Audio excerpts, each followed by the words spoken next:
I would urge caution about taking advice from people in spirit for a few reasons.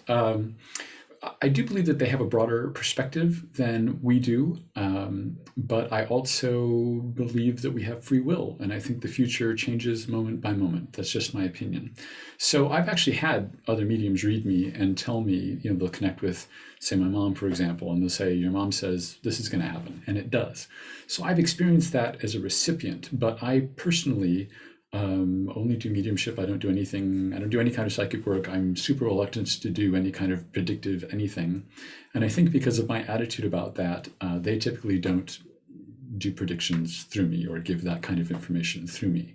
The closest that I get to anything like that is, well, I'll just tell you, I recently had, this is not an unusual thing for me. I had a woman, I got her grandmother, was getting really good information, and then her grandmother went, and it was this not yet feeling, which always means the client is not going to be with them anytime soon. It's this not yet. And so I said to her, I told her what was happening, and I said, did you recently have a health scare, or are you about to have a health scare? Because they typically do that, you're not going to be here yet thing when it's around that issue. She said, oh, I'm having surgery next week. Sometimes it's before the fact like that they'll do that not yet thing, but almost always it's just after the fact. They've just had surgery, or they've just officially been declared cancer free or whatever. So they do have a broader perspective, but broader perspective does not mean that they are all knowing, because they are not, as far as I can tell. So maybe if your mom is in spirit and she was a real estate agent, maybe ask, should I buy this house or whatever? But especially if it's outside their area of expertise, I don't know. I just wouldn't do it. Mostly for this reason. In my personal experience, in my observation of others, people in spirit are super loving and supportive of everything and anything. So if you go to a medium, they get a loved one, you're sure they are connecting as a medium with a loved one, and you say, should I dump my life savings into this business? They're going to say, yeah, sounds great, good idea.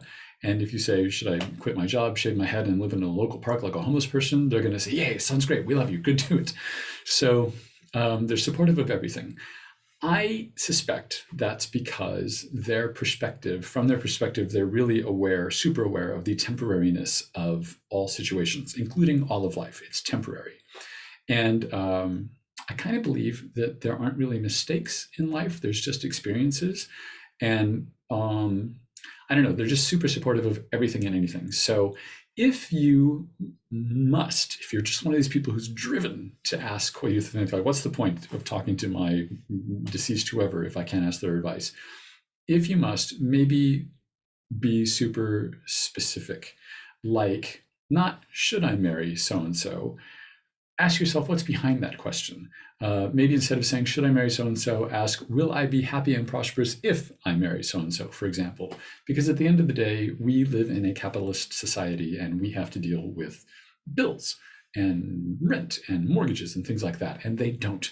So I'm just reluctant. Now, what I will do, and that's something I do all the time, is I do ask my loved ones for their support and for their help. So because of I've talked about in other videos, I have a Native American and Eastern Indian upbringing. I never pray to God. I pray to my loved ones in spirit. And I expect a response, and I feel like I get it. I'm much more likely, especially if I were in a emergency or dire situation, I would be praying, for lack of a better word, to my parents and grandparents, for example. Not to God. And so I do ask them for help all the time. And I wonder, and I feel like I get it all the time. And I wonder if one of the reasons people do want to seek out a deceased loved one for advice is because we all innately feel that they are there to be helpful. Maybe that's a thing. Anyway, super short video because, I don't know, it's kind of a short topic. Next week, I'm going to talk about symbols in mediumship. I used to get things symbolically a lot. When I was first doing this, I got a lot of symbols and I knew what they meant. And now I don't get symbols so much anymore, and that's a good thing. I'll give you one example. When I first started doing this, when they showed me a heart-shaped box of candy, I knew there was an anniversary happening or about to happen. That was always right. One time I got this tiny little shrunken heart-shaped box of candy. I said, is this an anniversary? Is like right around now an anniversary that's no longer celebrated? And this woman was like, oh yeah, my first wedding anniversary was yesterday. She said, but I'm much happier now. So that's how it's super common to get symbols. There's nothing wrong with symbols. It doesn't happen to me so much anymore now. I just get the information more clearly, but it's not a bad way to start. So I'm going to talk about that next time. And as always, thank you for watching this. And if you have any questions or comments, leave them below and I will try to do a video about them. Thanks.